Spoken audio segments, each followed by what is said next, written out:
What if I were to tell you that most of your behavior with money is unconscious?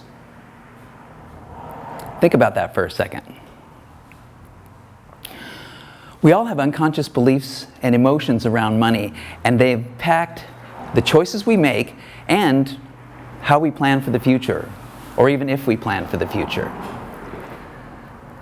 I'm Jeff Stouffer, and I'm here tonight to share some tools with you to help you become more in touch with your financial life and to try to get at some of these emotions and unconscious beliefs that you have about money.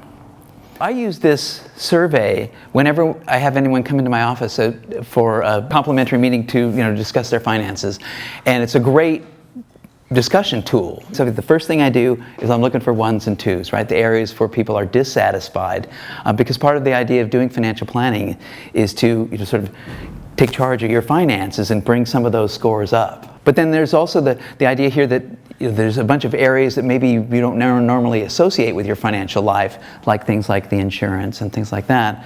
But they are part of the whole comprehensive picture of your financial life. So it's important to start thinking about those and how those pertain to your overall financial picture.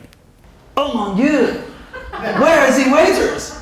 They should be in here picking up this food. It's getting cold. And you thought the workshop about money would not be fun, huh? So years ago, I cooked at Chez Panisse, and one of the things we were known for, that it was actually in the late 80s, early 90s, and the restaurants was like rising to prominence, and people were coming from all over the country to eat there. And they were coming with high expectations, and one of the things we were known for was creative, the creative food and these set menus and the quality of the ingredients. And so we were very particular about lettuce, right? And the organic in particular. And so now I have two heads of lettuce here. The organic romaine for $2.49, non-organic for $1.49. So now by show of hands, how many would buy the organic? Nice. Okay, good. The non-organic? Okay. And if you flip-flop back and forth? Mm-hmm. I'm right there with you. So what on the surface seems like a fairly simple purchase decision isn't necessarily.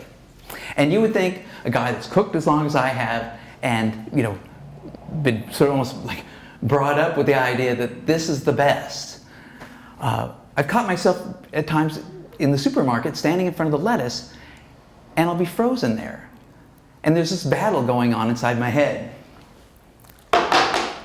It's brief, but it goes something like this. I love to cook. I want to support the local farmers. I'd rather not have the pesticides.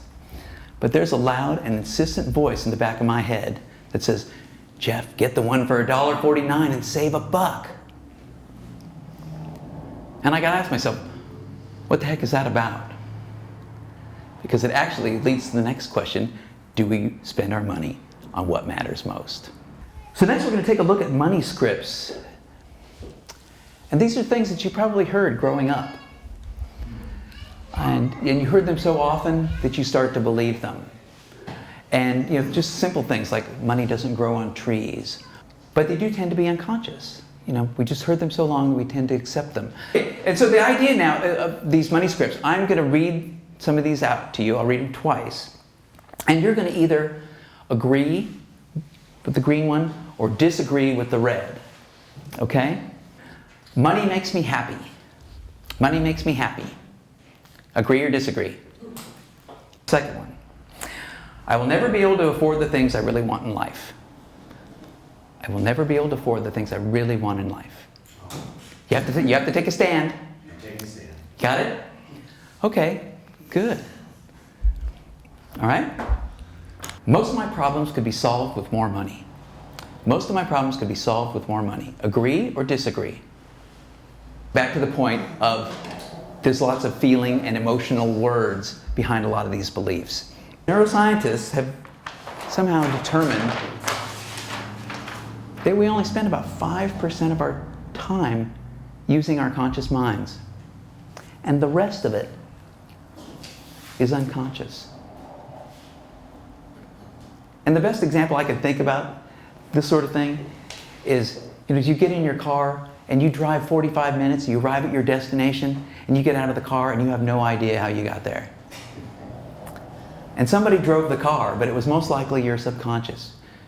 Because your brain's off, rolling off, figuring out what you're going to do for dinner, what you're going to do this weekend, and all these other things.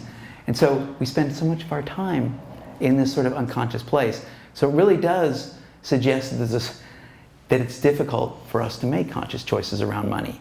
And that's part of the idea of financial planning process, is having this sort of a systematic way of discovering what's important to you, looking at the values and priorities, looking at where your money's going, because that really helps bring it more into consciousness.